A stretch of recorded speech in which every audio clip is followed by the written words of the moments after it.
Gold, trusted gold buyers. మీరు తాకట్టు పెట్టిన బంగారాన్ని విడిపించి ఈ రోజు ఉన్న మార్కెట్ ధరకు కొనబడను.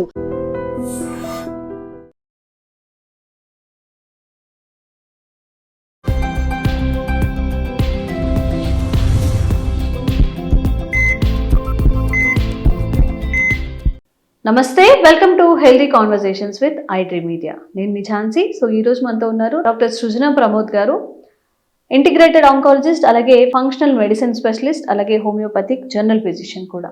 సో గ్యాస్ట్రైసిస్ అని మాట్లాడుతూ ఉంటాం. మరి ఈ ప్రాబ్లం ఉన్నప్పుడు మనం ఎలాంటి జాగ్రత్తలు తీసుకోవాలి, అసలు రాకుండా ముందే మనకి ఏదైనా ప్రికాషన్స్ తెలిస్తే మ్యాక్సిమం ఈ ఇబ్బందిని అవాయిడ్ చేయొచ్చు. దీని గురించి ఒక కంప్లీట్ ఇన్ఫర్మేషన్ తెలుసుకునే ప్రయత్నం చేద్దాం. నమస్తే అండి. నమస్తే అండి. సో గ్యాస్ట్రైటిస్ గురించి మాట్లాడుకుంటున్నప్పుడు చాలా మంది ఆందోళన అనమాట, ఏదో అయిపోతుంది, అసలు గుండె పట్టేసినట్టు ఉంటుంది, ఆందోళనగా ఉంటుంది, ఈ సిమ్టమ్స్ అన్ని చెప్తూ ఉంటారు. అసలు అంటే వీళ్ళలో వస్తుందని పర్టికులారిటీ ఏమైనా ఉంటుందా? మన లైఫ్ స్టైల్ కానీ లేకపోతే మనం ఉండే ఆ చేంజెస్ ఏమైనా చేసుకుంటే దీని నుంచి బయటపడే అవకాశం ఏదైనా ఉంటుందా? గ్యాస్ట్రైటిస్ అనేది లోపల డిస్టర్బెన్సెస్, అంటే ప్రాపర్గా టైమ్లీ ఫుడ్ తీసుకోకపోవడం, సరిగా నిద్రపోవటం, ప్రాపర్ స్లీప్ లేకపోవటం, అండ్ రైట్ ఫుడ్ తీసుకోకపోవటం, అంటే తినాల్సిందేదో కరెక్ట్గా తినకపోవటం. ఈ 3 మేజర్ రీజన్స్ గ్యాస్ట్రైటిస్కి. ఇది ఒకసారి 2 సార్లు జరిగితే జరగదు. సో కాన్స్టెంట్గా మనం ఇదే జరుగుతున్నప్పుడు, అంటే కాన్స్టెంట్గా ఈ బ్యాడ్ హ్యాబిట్స్ని మనం కొనసాగిస్తున్నప్పుడు అప్పుడు మన స్టమక్ లైనింగ్, అంటే పైన, ఇప్పుడు ఇంటెస్టైన్స్ గురించి కాదు, పైన అనమాట స్టమక్ లైనింగ్, స్టమక్ అండ్ యూసోఫాగస్ సంబంధించింది గ్యాస్ట్రైటిస్. సో ఇక్కడ ఈ లైనింగ్ దెబ్బతింటది కాబట్టి అప్పుడు మనకు సిమ్టమ్స్ వస్తాయి. స్టార్టింగ్లో మనం ఆలోచన చేస్తే మేబీ కడుపులో మంట రావటము, కడుపు ఉబ్బరంగా ఉండటము, హెవీనెస్, కడుపు చాలా బరువుగా ఉండటము, కొంచెం తినంగానే నాకు ఫుల్ అయిపోయిందన్న ఫీలింగ్ రావటము, లేకపోతే తినక ముందు చాలా ఆరాటంగా ఉండటము, కొంతమందికి తినక ముందు చాలా ఆరాటంగా ఉంటే తిన్న తర్వాత సెటిల్ అవుతారు. కొంతమంది తినిన తర్వాత కష్టపడతారు, అంటే అంత ముందు వరకు బాగుంటారు, తినిన తర్వాత చాలా కష్టం ఉంటుంది, ఉబ్బరంగా అనిపించడం, ఈ 2 కూడా బ్రీతింగ్ ఇష్యూస్ రావటం, ఇదంతా కూడా గ్యాస్ట్రైటిస్ కిందకే వస్తుంది. సో చాలా సార్లు ఏమవుతుందంటే, మీరు అన్నట్టు గాబరా ఎందుకు పడిపోతారంటే, కరెక్ట్ గా ఈ స్టమక్ ఎడ్జ్ దగ్గర, అంటే యూసోఫాగస్ స్టార్ట్ అయ్యి స్టమక్ ఉన్న ఫండస్, దాని అంటే మనం స్టమక్ ఒక ఫండస్ లాంటి ఒక బల్జ్ ఉంటుంది అనమాట. ఈ ఫండస్ దగ్గర ఈ పైనే హార్ట్ ఉంటుంది. ఈ హార్ట్ కి ఫండస్ కి మధ్యలో డయాఫ్రమ్ ఉంటుంది, ఆ పైనే హార్ట్ ఉంటుంది అనమాట. ఏమవుతుందంటే ఇక్కడ గ్యాసెస్ అక్యుములేట్ అవటం వల్ల, అంటే ఎందుకు అక్యుములేట్ అవుతాయంటే టైంకి తినకపోవటము, too much of acidic food తీసుకోవటము, నిద్ర లేకపోవటము, maybe smoking, alcohol, whatever, ఈ రీజన్స్ అన్ని కూడా ఉండటము, ఇలా చాలా చాలా రకాల రీజన్స్ వల్ల కూడా ఏమవుతుందంటే గ్యాస్ అక్యుములేట్ అవుతుంది. అక్యుములేట్ అయినప్పుడు ఆ ఫండస్ బల్జ్ వచ్చేస్తుంది అనమాట, అది కొంచెం ఉబ్బుతుంది. ఉబ్బటం వల్ల ఏమవుతుందంటే పైకి డయాఫ్రమ్ ని పుష్ చేస్తుంది. పుష్ చేసరికి అక్కడ హార్ట్ స్పేస్ కొంచెం కంజెస్టెడ్ అవుతుంది అనమాట. అప్పుడు మనకు ఛాతిలో కొంచెం పట్టేసినట్టుగా ఉండటము, కొంచెం నొప్పిగా ఉన్నట్టు ఉంటుంది. కాబట్టి ఏమనుకుంటారంటే ఖచ్చితంగా, అంటే నాకేదో హార్ట్ ప్రాబ్లం వచ్చేసింది అని కూడా ఎమర్జెన్సీ అనుకుని భయపడతా ఉంటారు, గట్టిగా పట్టేసినట్టు అనిపిస్తుంది. సో ఎందుకు? బికాస్ హార్ట్ కి స్పేస్ లేదు కాబట్టి కంజెషన్ ఫీలింగ్ వచ్చేస్తుంది అనమాట. కాబట్టి అందుకని గ్యాస్ట్రిక్ పెయిన్స్ అన్ని కూడా ఒక్కొక్కసారి దే మిమిక్ హార్ట్ పెయిన్. అలానే మనం ప్రతిది కూడా తీసి ప్రతి పెయిన్, అంటే ప్రతి హార్ట్ పెయిన్ మనం గ్యాస్ట్రిక్ పెయిన్ అనుకోవాల్సిన అవసరం లేదు. బట్ మనం ఆలోచించుకొని, అంటే ఈ విధంగా కాబట్టి వాళ్ళు గాబరా పడిపోతారు, హార్ట్ కంజెషన్ అయిపోతుంది కాబట్టి వాళ్ళకి ఇలా గాబరా పడిపోతారు. సో మీరు అన్నట్టు ఈ గాబ్రాని మనం ఇక్కడ ఆలోచించాల్సిన విషయం ఏంటంటే, ఇలా జరగటం ఫ్రీక్వెంట్గా అలా జరగటం అనమాట. వీళ్ళకి ఇలా నొప్పి రావటము, డాక్టర్ దగ్గరికి వెళ్ళగానే ఏం కాదమ్మా, ఇది సింపుల్ గ్యాస్ట్రిక్ పెయిన్ అని సింపుల్ ఒక ఇంజెక్షన్ కానీ, ఒక సింపుల్ టాబ్లెట్ కానీ, యాంటాసిడ్స్ ఇచ్చేసేసి, ఓపియాయిడ్ ఇన్హిబిటర్స్ కానీ, యాంటాసిడ్స్ కానీ ఇచ్చి పంపించేస్తారు, దిల్ గెట్ సెటిల్డ్. కానీ ఇలా ఫ్రీక్వెంట్గా జరగటం వల్ల ఏమవుతుందంటే, యాక్చువల్లీ లోపల మనకు ఒక గట్ బ్రెయిన్ యాక్సెస్ ఉంటుంది. So that is an access called gut brain access. ఇప్పుడు ఈ ఫ్రీక్వెంట్ గ్యాస్ట్రైటిస్ ఏం చేస్తుందంటే, మెల్లమెల్లగా ఈ పైన లోపల ఉన్న మికోజల్ లేయర్ దెబ్బతింటం వల్ల ఇంటెస్టైనల్ మికోజల్ లేయర్ కూడా దెబ్బతింటారు. సో ఆటోమేటిక్ గా వాళ్ళకి, అందుకనే చాలా క్రానిక్ గ్యాస్ట్రైటిస్ పేషెంట్స్ లో, అంటే చాలా మంది డాక్టర్స్ కి ఇది అర్థమవుతుంది, మనుషులు కాదు కానీ, we see anxiety neurosis, anxiety disorders చూస్తాం మనం. అంటే వాళ్ళకి తెలియకుండానే వాళ్ళు చాలా ప్రతిదానికి టెన్షన్ పడిపోవటము, గాబరా పడిపోవటము, నాకేదో అయిపోతుంది అనుకోవటము, నాకు ఇది పడదు, నాకు ఇలా చేస్తే నేను ఇలా అయిపోతాను, ప్రతిదానికి వాళ్ళకి ఒక రీజనింగ్ ఉంటుంది. నాకు ఇది తింటే ఇది జరుగుతుంది, అది తింటే ఇది జరుగుతుంది, నువ్వు ఇలా తినకూడదు. సో వాళ్ళకి ఇలాంటి అలవాట్లన్నీ ఎక్కువ అయిపోతాయి అనమాట. That's called as simple basic anxiety neurosis start అవుతుంది. Okay. సో యాంగ్జైటీ న్యూరోసిస్ ని మనం ఎట్లా అయితే సైకియాట్రిక్ ప్రాబ్లమ్ లా కన్సిడర్ చేసి ట్రీట్మెంట్ తీసుకుంటామో, వాళ్ళ గట్ ని అడ్రస్ చేయకుండా, వాళ్ళ గ్యాస్ట్రైటిస్ ని ట్రీట్ చేయకుండా మనం ఎంత యాంగ్జైటీ న్యూరోసిస్ ని ట్రీట్ చేసా కూడా నా ఎక్స్పీరియన్స్ లో అయితే మాత్రం it is impossible. Okay. We need to address gut health. Gut health ని ట్రీట్ చేస్తూ గ్యాస్ట్రైటిస్ ని మనం కరెక్ట్ చేస్తూ So, అప్పుడు యాంగ్జైటీకి ఈ మనం రెండు ఇంటర్లింక్డ్ ఉంటాయి. ఇంటర్లింక్డ్ ఉంటుంది ఓకే అన్నమాట. ఓకే. సో అందుకనే గట్ బాగున్న వాడి ఆలోచన తీరు కూడా బాగుంటది. So because gut brain access అన్నాం కదా, brain access. So that's gut కి బ్రెయిన్ కి యాక్సెస్. సో గట్ కడుపు చల్లగా ఉంది అంటే మైండ్ కూడా చల్లగా ఆలోచన చేస్తుంది, Okay. కూల్ గా ఉంటారు. ఓకే. అది. సో ఇప్పుడు మనం ఎక్కువ మసాలా ఫుడ్స్ పచ్చళ్ళు తిన్నప్పుడు కొంచెం కడుపు మండుతూ ఉంటుంది, బ్రెయిన్ కూడా మండుతూ ఉంటుంది. అంటే మనం కొంచెం హైపర్ యాక్టివ్ గా ఉంటాం, హైపర్ యాక్టివ్, ఇరిటబిలిటీ ఉంటుంది మనకు. సో కూల్ ఫుడ్ మంచిగా పెరగనము అంటే లైక్ గట్ ఫ్రెండ్లీ ఫుడ్స్ తీసుకున్నప్పుడు, బ్లాండ్ డైట్స్, సూప్స్ తీసుకున్నప్పుడు, బ్లాండ్ సూప్స్ తీసుకున్నప్పుడు, ఫ్రూట్స్ తీసుకున్నప్పుడు మనం చాలా ప్లెజెంట్ గా ఉంటాము. మన థాట్ ప్రాసెస్ చాలా ప్రాపర్ గా అనాలిసిస్ చేస్తుంది అన్నమాట. ఓకే. ఇప్పుడు గట్ కి అలాగే బ్రెయిన్ కి ఎలాంటి ఫుడ్ ఇష్టం? అంటే స్పైసెస్ ఇష్టమా, స్వీట్ ఇష్టమా? మనకి కూడా క్రేవింగ్స్ వస్తూ ఉంటాయి కదా. It's very very good question, tricky question. ఏంటంటే గట్టికి బ్రెయిన్ కి బాగా ఇష్టమైన ఫుడ్ అంటే ఫైబర్. ఫైబర్ ఉండాలి, ఫైబర్ పీచు పదార్థాలు, పీచు పదార్థాలు అండ్ ఫ్యాట్స్. అంటే ఫ్యాట్స్ ఏంటంటే గుడ్ ఫ్యాట్స్ అన్నమాట. Good fats and bad fats ఉంటాయి.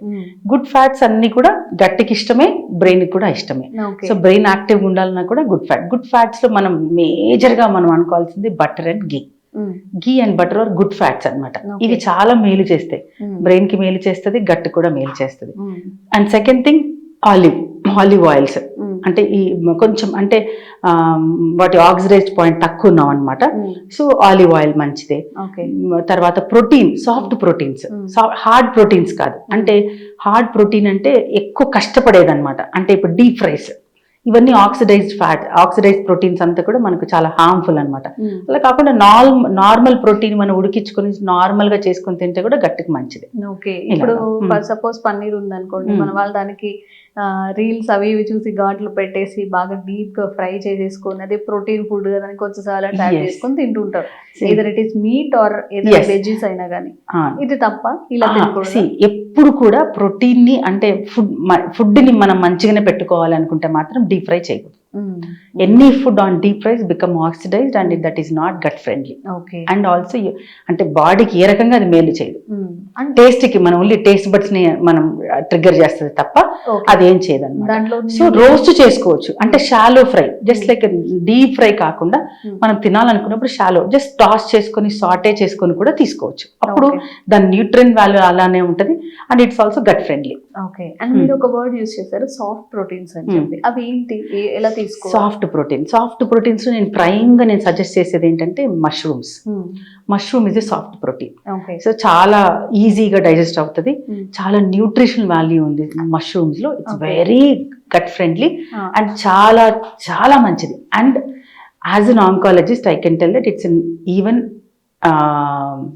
ఏమంటారు క్యాన్సర్ రాకుండా కూడా ఇట్స్ క్యాన్సర్ మష్రూమ్స్. అండ్ ఇంకొక డౌట్ ఇక్కడ, నార్మల్ మనకి మష్రూమ్స్ అంటే ఇంతకు ముందు ఉండేవి ఏదో వర్షం వచ్చినప్పుడు న్యాచురల్ గా మనకి పొలాల్లో గానీ అక్కడ దొరుకుతాయి. అవి చాలా న్యాచురల్, తినడం వల్ల అందరికి బెనిఫిట్ అని తెలుసు. మరి ఇప్పుడు వచ్చే ఆర్టిఫిషియల్ మష్రూమ్స్ ఎక్కడైనా మనకి అవే దొరుకుతున్నాయి. దాని వల్ల ఈ మష్రూమ్స్ వల్ల వచ్చేంత ప్రోటీన్ అందులో వస్తుందా మనకి? ప్రోటీన్ అంటే ప్రోటీన్ వస్తుందేమో కానీ మేబీ దానికి కావాల్సిన న్యూట్రియన్స్ దాంట్లో ఉన్న కొన్ని ఫైటో కెమికల్స్ అవి ఉండకపోవచ్చేమో, కానీ ప్రోటీన్ ఉండొచ్చు. ప్రోటీన్ బేసిక్ ప్రోటీన్ ఉంటుంది మష్రూమ్ లో, ఒకవేళ మనం బయట తీసుకున్న మష్రూమ్ అయినా కూడా. కానీ మేబీ దాంట్లో కావాల్సిన ఫైటో కెమికల్స్ మనకి ఏవైతే ఫైటో న్యూట్రియన్స్ అవసరమో మనకు ఆ ఫైటో న్యూట్రియన్స్ ఉండకపోవచ్చు. కానీ బట్ న్యాచురల్ మష్రూమ్ దొరికిందంటే మాత్రం that's a very very good food on this earth. I can say it's super food అని చెప్పొచ్చు మనం మష్రూమ్. ఏమో మ్యామ్, ఇప్పుడు సూపర్ మార్కెట్స్ అలా వెళ్ళినా కానీ అవి కనిపిస్తూ ఉంటాయి, బట్ అవి కాదు అని డౌట్ మనకి. ఇప్పుడు అన్ని ఆర్టిఫిషియల్ గా తయారు చేయడం, ఆర్గానిక్ స్టోర్స్ లో మనం ట్రై సబ్స్టిట్యూషన్స్ ఉంటాయి కదా అలాంటివి. ఓకే. సో ఓవరాల్ గా మన బ్రెయిన్ అలాగే మన గెట్ హెల్దీగా ఉండాలి, 10 కాలాలు బట్టి చల్లగా ఉండు అంటారు కదా. సో ఈ రెండు అలా మంచిగా లాంగ్ టైం నీట్ గా ఉండాలి. ఈ మీరు ఏదైతే అన్నారో ఎలాంటి హెల్త్ ఇష్యూస్ రాకుండా ఉండాలి అంటే ఖచ్చితంగా మనం గుర్తుపెట్టుకోవాల్సింది ఏంటి? ఫస్ట్ థింగ్ ఏంటంటే టైమ్లీ ఫుడ్, ఒకటి. టైమ్లీ ఫుడ్ అంటే కంపల్సరీ తినాలని కాదు, అంటే మనం ఏదైతే బాడీకి అలవాటు చేస్తూ వచ్చామో టూ మచ్ ఆఫ్ డిలే చేయకుండా చేసుకోవటము. తర్వాత గుడ్ స్లీప్, చాలా మంది మిస్ అయ్యే పాయింట్ గుడ్ స్లీప్. అంటే కనీసం 6 to 8 hours of night sleep important, not morning sleep. Night sleep important. And intermediate fasting. So మనం ఫాస్ట్ చేయటం వల్ల కూడా గట్ క్లెన్సింగ్ బాగా జరుగుతుంది, గట్ రిపేర్ జరుగుతుంది. So 16 hours of fast is a very good practice of, అంటే that a good start to fasting చేయటము. లేదు మనం 16 hours ఉండలేము అనుకున్నప్పుడు 12 hours ఆఫ్ ఫాస్ట్ కూడా గట్ ని చాలా క్లియర్ చేస్తుంది, బ్రెయిన్ కూడా యాక్టివ్ గా ఉంచుతుంది. సో ఇది కూడా మంచిది. ఓకే. సో ఇప్పుడు మన వాళ్ళకి ఏంటంటే రుజువులు, లాజిక్స్ తో సహా అన్ని కావాలన్నమాట. మనం ఇప్పటి వరకు ఏం తినాలి, ఎందుకు తినాలని మాట్లాడుకున్నాం. అసలు అవాయిడ్ చేయాల్సినవి ఏంటి? మన గట్ హెల్త్ ని చాలా దారుణంగా డిస్టర్బ్ చేసే ఫుడ్స్ ఏముంటాయి, హ్యాబిట్స్ ఏముంటాయి? ఫస్ట్ అండ్ ఫార్మోస్ట్ థింగ్ బాగా అందరికి నచ్చేది ఏంటంటే షుగర్స్. షుగర్స్ బ్రెయిన్ కి మంచిది కాదు, గట్టికి మంచిది కాదు. ఓకే.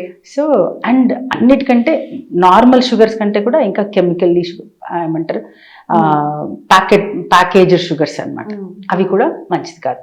అంటే కూల్ డ్రింక్స్, సాఫ్ట్ డ్రింక్స్ మనం ఏదైతే తీసుకున్నామో సాఫ్ట్ డ్రింక్స్, తర్వాత pastries, cakes, whatever sugars ఏవి మంచిది కాదు. So any sugar you name it, that is not gut friendly. ఒకవేళ అంటే న్యాచురల్ పద్ధతిలో మనం అంటే జాగరి, బెల్లం యూస్ చేసి చేసుకున్నాం, అది కూడా కొద్ది వరకే. బెల్లం కూడా ఇన్సులిన్ స్పైక్స్ ఇస్తుంది, బెల్లం కూడా ఇట్స్ ఎ షుగర్. మనం షుగర్ అంటే న్యాచురల్ ఫార్మ్ తప్ప, అంటే కొంచెం న్యూట్రిషన్ వాల్యూ ఉంటుంది. షుగర్లో ఏం న్యూట్రిషన్ వాల్యూ ఉండదు, బెల్లంలో కొంచెం న్యూట్రిషన్, ఐరన్ అవన్నీ ఉంటాయి కాబట్టి అది కొంచెం మేలు. కానీ బట్ అది కూడా లిమిటెడ్ గానే తీసుకోవాలి. That is also should be taken limitedly తీసుకోవాలి. షుగర్స్ కంపల్సరీగా డిస్టర్బ్ చేస్తాయి. అండ్ షుగర్స్ తర్వాత స్లీప్ డిస్టర్బ్ చేస్తుంది. స్లీప్ మనం కరెక్ట్ టైంకి మనం పడుకోవటము, అంటే నైట్ స్లీప్ చాలా చాలా ఇంపార్టెంట్. ఆల్కహాల్, స్మోకింగ్ ఇలాంటి అడిక్షన్స్ ఇవి కూడా చాలా బ్రెయిన్ ని, గట్ ని డిస్టర్బ్ చేస్తాయి. ఓకే. ఓకే. అండ్ మనం షుగర్స్ గురించి మాట్లాడుకుంటున్నాం కదా, ఇప్పుడు చాలా మంది ఏంటంటే రీప్లేసబుల్, ఇప్పుడు షుగర్ కాదు అంటే తాటి బెల్లం అను, లేకపోతే సమ్ కైండ్ ఆఫ్ పాత బెల్లం, హనీ యూస్ చేస్తూ ఉంటారు కదా. సో ఇవి యూస్ చేయొచ్చా, ఇవి తినచ్చా? ఇఫ్ యూఆర్ నాట్ డయాబెటిక్ పర్వాలేదు, వీటిని తీసుకోవచ్చు. షుగర్ ని రీప్లేస్ చేయడానికి మంచిది, because sugar almost chemically based అయిపోయింది ఇప్పుడు. న్యాచురల్ షుగర్ చాలా తక్కువ దొరుకుతుంది కాబట్టి better to replace it with jaggery, మీరు అన్నట్టు హనీ తీసుకోవటం, తాటి బెల్లం తీసుకోవటం, నార్మల్ బెల్లం తీసుకోవటం మంచిది. కానీ డయాబెటిక్ ఉన్నారు, థైరాయిడ్ ఉన్నారు, ఆల్రెడీ ఒబిసిటీ ఉంది, సో వీళ్ళన్నిటి వల్ల ఏ రకమైన షుగర్ తీసుకోకపోవటమే మంచిది. Sugar in any form as much as possible వీలైనంత వరకు దాన్ని అవాయిడ్ చేయటమే మంచిది. ఓకే మ్యామ్, ఇప్పుడు అసలు షుగర్ ఉన్న వాళ్ళు అంటే డయాబెటిక్ పేషెంట్స్ లో షుగర్ తీసుకోవద్దని చెప్తూ ఉంటారు కదా, వాళ్ళకి తినాలనిపించింది, క్రేవింగ్స్ వస్తూ ఉంటాయి. ఒకవేళ వాళ్ళకి స్వీట్ టూత్ ఉండి ఎక్కువ షుగర్స్ తినే వాళ్ళైతే వెంటనే స్టాప్ చేయలేరు కదా. ఒకవేళ వీళ్ళు ఆ విధానంలోనే లైక్ ఏం కాదు నేను టాబ్లెట్ వేస్తున్నాను అని కనుక అలా నిర్లక్ష్యం చేసి తింటే ఏం జరుగుతుంది? షుగర్ స్పైక్స్ తో పాటుగా వాళ్ళ బాడీలో హార్మ్ఫుల్ అన్నీ జరుగుతుందండి. ఇప్పుడు అంటే మనము షుగర్ అంటే మేము టాబ్లెట్ అంత చాలా మంది కూడా మీరు మంచి మాట చెప్పారు. చాలా మందికి ఎలా ఉంటుందంటే నేను టాబ్లెట్ వేసుకుంటున్నా కదా, so I can eat something, నేను కొంచెం తినచ్చులే అనుకుంటారు. టాబ్లెట్ వేసుకుంటున్నారు కాబట్టి వాళ్ళు ప్రోటీన్, ఫ్యాట్ తినొచ్చు, ప్రోటీన్, ఫైబర్, ఫ్యాట్ తినొచ్చు, కానీ కార్బోహైడ్రేట్ తినకూడదు, అంటే షుగర్ తినకూడదు. ఎస్పెషల్లీ షుగర్ అవాయిడ్ చేయాలి. అలా తీసుకున్నారనుకోండి సింపుల్ గా బ్లడ్ లో షుగర్ ఎక్కువ అయిపోతుంది. సింపుల్ లాజిక్ మనం అర్థమయ్యే భాషలో చెప్పుకుంటే వాటర్, షుగర్ వాటర్ డెన్సిటీ ఏది ఎక్కువ? షుగర్ వాటర్ కి డెన్సిటీ ఎక్కువ. అంటే ఏది మందం ఉంటుంది? షుగర్ వాటర్ మందం ఉంటుంది, నార్మల్ వాటర్ కి షుగర్ వాటర్ కి. ఇప్పుడు సింపుల్ బ్లడ్ షుగర్ ఎక్కువైన బ్లడ్ అంటే ఎవరైతే డయాబెటిక్ పేషెంట్స్ లో బ్లడ్ లో కలుస్తుంటారు కదా, సో ఈ బ్లడ్ లో కూడా షుగర్ ఉంది. సో ఇది నార్మల్ బ్లడ్. సో డెన్సిటీ ఏది ఎక్కువ? ఆటోమేటిక్ గా డయాబెటిక్ బ్లడ్ డెన్సిటీ ఎక్కువ. సో ఇప్పుడు ఈ డెన్సిటీ ఉన్న బ్లడ్ ని బాడీ సర్క్యులేట్ చేయాలి, హార్ట్ పంప్ చేయాలి. ఆలోచన చేయండి, నార్మల్ వాటర్ ని పంప్ చేయడానికి యూజ్ చేసే హార్స్ పవర్ డెన్సిటీ ఉన్న వాటర్ ని పంప్ చేయడానికి యూజ్ చేసే హార్స్ పవర్, అంటే ఎనర్జీ లెవెల్స్ పెరుగుతుంది.